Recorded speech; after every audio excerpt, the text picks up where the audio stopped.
Love is a complicated emotion, and it's one that people have struggled to express throughout time. In novels, on TikTok, social media, in movies, we do a fair to poor job depicting what love truly is. In many cases, what we see expressed in popular culture really fails to capture the beauty and the power of the word. Because you see, love is much more than a feeling.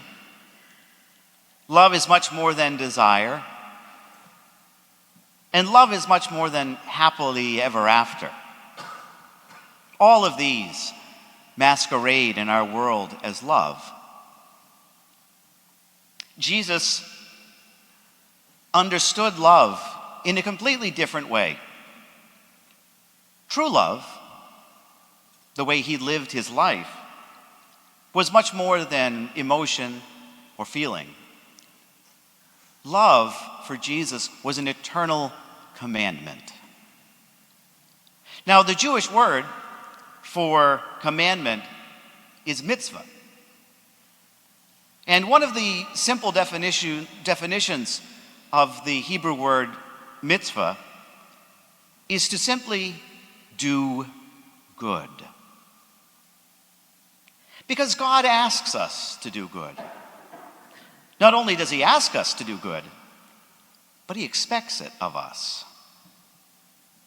And I think it's because an act of goodness shows us something about who God is.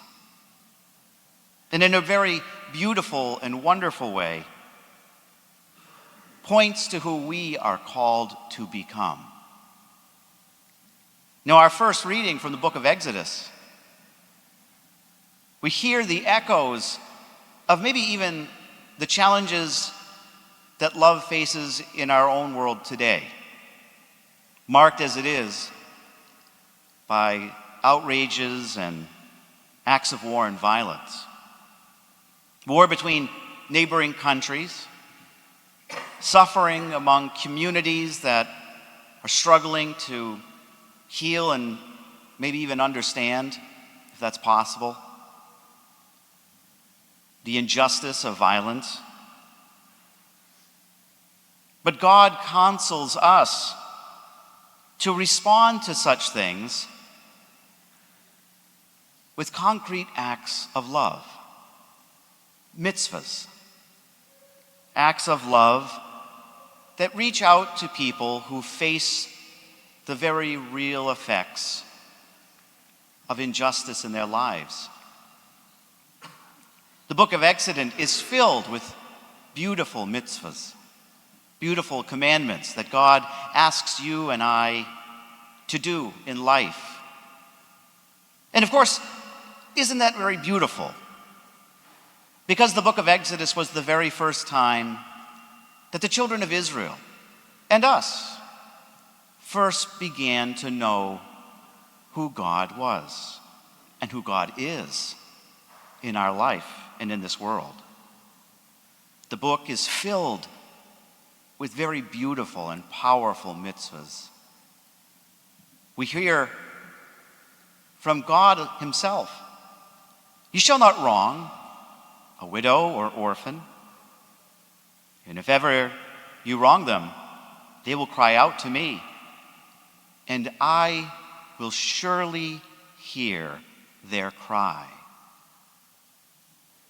God hears the suffering.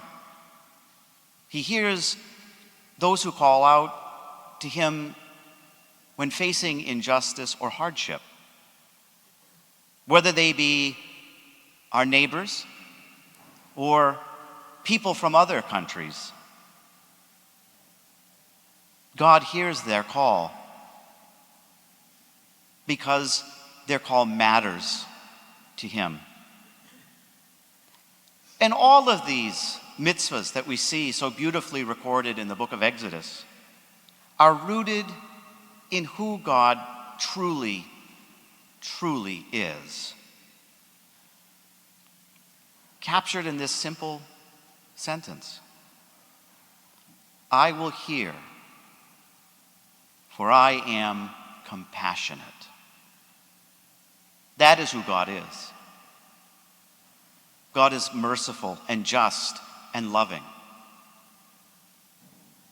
That is who God is. In the Gospel of Matthew, all of these mitzvahs are captured by Jesus in this very simple way. You shall love the Lord your God with all your heart, with all your soul, and with all your mind. This is the greatest and the first commandment. The second is like it. You shall love your neighbor as yourself. Our world is hurting. At times,